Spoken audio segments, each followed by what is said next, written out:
नमस्कार, मेरे अनुभव के 5वें भाग में आपका स्वागत है।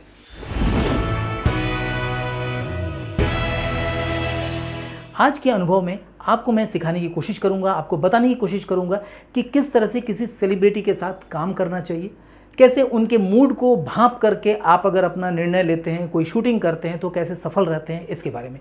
बात है 2007-8 की। उस समय मुझे एक होली का गाना बनाने के लिए दिया गया टी सीरीज़ से, और उनका कहना था कि इसको आप बनारस में ही शूट करें। मैं बनारस में रहता था उस समय मैं मुंबई में नहीं था। हाँ, कोई ऐड की शूटिंग के लिए या म्यूज़िक वीडियो वगैरह के लिए मैं मुंबई आकर के शूट करके उनके लिए चला जाता था। और टी सीरीज़ के लिए मैंने बहुत सारे ढेरों गाने हमने शूट किए, तो वो शूट करना था। और सिंगर थे मनोज तिवारी जी, और मनोज तिवारी का उस समय ये स्थिति थी कि वो बैक टू बैक फिल्में कर रहे थे, म्यूज़िक वीडियो, ऐड फिल्म, बहुत सारे काम थे उनके, और वो पूरी तरह से पैक थे, उनके पास समय नहीं था। तो किसी तरह से वो समय निकाले और वो बोले कि मैं सुबह 8 बजे आ रहा हूँ, फिर उसके बाद मैंने फ़्लाइट से मैं लैंड कर रहा हूँ बनारस एयरपोर्ट पर, और आपके जहाँ पर भी लोकेशन रहेगा आप बता दीजिएगा, तो मैं घर से होकर के मैं पहुँच जाऊँगा। मैं ये जानता था कि अगर वो घर तक पहुँच गए तो उनको टाइम से लोकेशन पर लाना बहुत मुश्किल होगी, और वो आएंगे भी तो शाम तक आ पाएंगे, क्योंकि इतने सारे लोग मिलने वाले होते थे कि वो निकल नहीं पाते थे, क्योंकि वो बहुत मृदुभाषी और सरल प्रकृति के थे, और डेफिनेटली हर लोगों से मिलना जुलना और किसी को ना नहीं कह पाते थे। तो मैं जानता था कि ये दिक्कत होने वाली है। मैंने अपने पूरा टीम को लिया और पहले से ही बोल दिया था कि एयरपोर्ट के आसपास में कौन सा ऐसा जगह है। उनके जो गाने हैं वो पहले ही आ गए थे, तो उसमें सरसों की बात थी, सरसों और तीसी के बात थी कि सरसों फूले हुए हैं और उसमें गाना गाते हुए। तो मैं पूरे डांसर्स, पूरे टीम, पूरे कैमरा, पूरे इक्विपमेंट, सारी चीज़ों को लेकर के एयरपोर्ट के पास एक ऐसे जगह पर पहुँचे जहाँ पर हमको उस तरह का खेत मिल गया, लहलहाते सरसों का फूल का खेत मिल गया, सारी चीज़ें, और अगल बगल के लोग उसमें सहयोग भी करते हैं उस एरिया में। और हर एरिया में आपके भी तरफ देखेंगे कि उसमें कोई ऐसा आदमी होगा गांव में जो वहाँ का प्रधान होगा, या जहाँ जो जिनकी बातें लोग सुनते हैं, उनको केवल बोल दीजिए भाई आपके ऊपर है, आपको पूरा हैंडल करना है, तो वो हैंडल कर लेते थे। तो वहाँ पर अपने सेट वेट लगा करके, साउंड वाउंड लगा करके, चेक करके 2 बार 4 बार कि ऐसा ना हो कि साउंड बजना बंद हो जाइए, सारी चीज़ करके रखे। एयरपोर्ट पर मैं चला गया, वो हमको देखे, बोले अरे आप यहाँ पर आ गए, मैं तो घर से होके आता। हम कहें चलिए चलिए। मैं तो उनका ड्रेस वगैरह सारी चीज़ थी, सीधे गाड़ी लेके बोले कि यहाँ पर आ जाइए, पहले शूट थोड़ा सा कर लेते हैं, फिर बाद में जो पोर्शन बचेगा वो बाद में करेंगे। बोले अरे आप तो पूरा व्यवस्था कर दिए। हम कहे, तो वो भी मूड में थे, गाना तेज तेज चल रहा था, उनका भी मूड अच्छा था, वो तुरंत मेकअप किए, चेंज किए अपना।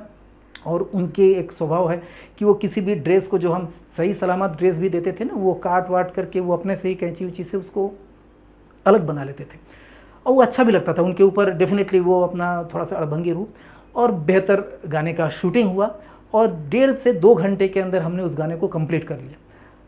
वो बहुत खुश थी, कह रहे बहुत अच्छा किए, नहीं तो हम तो बहुत फंस जाते उधर, ये इंतज़ार कर रहे हैं, वो इंतज़ार कर रहे हैं। तो मैंने कहा कि मैं जानता था हो गया, लेकिन थोड़ा सा पैच वर्क बीच बीच का है, अगर आप टाइम देंगे तो करेंगे, नहीं तो हम यही गाना दे देंगे। बोले नहीं करेंगे ज़रूर।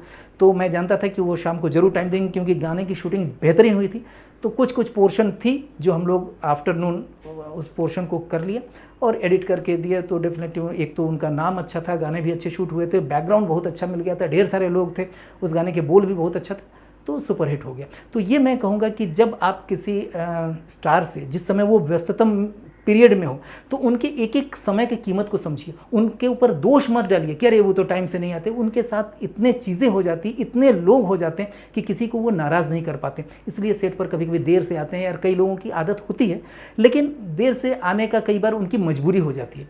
तो उस चीज़ को सोच करके वो टाइम ही मत दीजिए, वो समय ही मत दीजिए कि उनको देर करने का समय मिले। उनको पहले से ही अपने जगह पर बुला लीजिए। वहाँ पर लोगों को पता ही नहीं था, लोग तो घर में इंतज़ार कर रहे थे।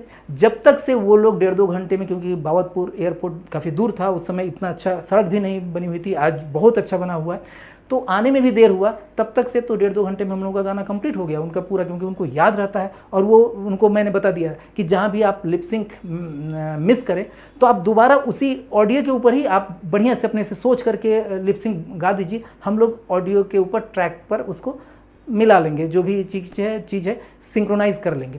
तो तो इस तरह से उनसे बहुत फास्ट हम लोग काम ले लेते थे।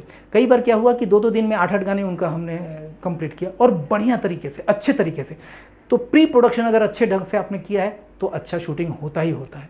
तो ये आपको मेरे ख्याल से, मेरे अनुभव से मिला होगा आज कि आप सेलिब्रिटी या जिनके पास कम समय है, बहुत सारा टाइम नहीं है, उनसे आप किस तरह से काम निकाल सकते हैं। क्या आप फिल्म मेकिंग करना चाहते हैं?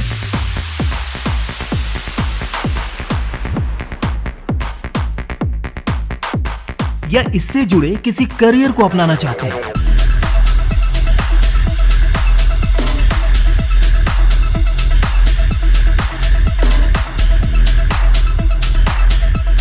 आपके माइंड में कहानी तो है, पर उसे आप प्रोफेशनली लिख नहीं पाते, है ना? एक प्रोफेशनल डायरेक्टर बनना चाहते हैं, पर शुरुआत कैसे करें? या फिर आपको भी कमर्शियल सिनेमेटोग्राफर या एडिटर बनने की तमन्ना है? तो आइए मेरे साथ सीखते हैं professional film making DG filming YouTube channel पर, बिल्कुल फ्री। और हाँ, अगर आप चाहते हैं तो हमारे world class IFTA online film making course को भी ज्वाइन कर सकते हैं। डीजी फिल्मिंग यूट्यूब चैनल को सब्सक्राइब करिए और ज्यादा जानकारी के लिए 7303330270 पर एक कॉल करिए। याद रखिए, डीजी फिल्मिंग यानी फिल्म मेकिंग एनसाइक्लोपीडिया।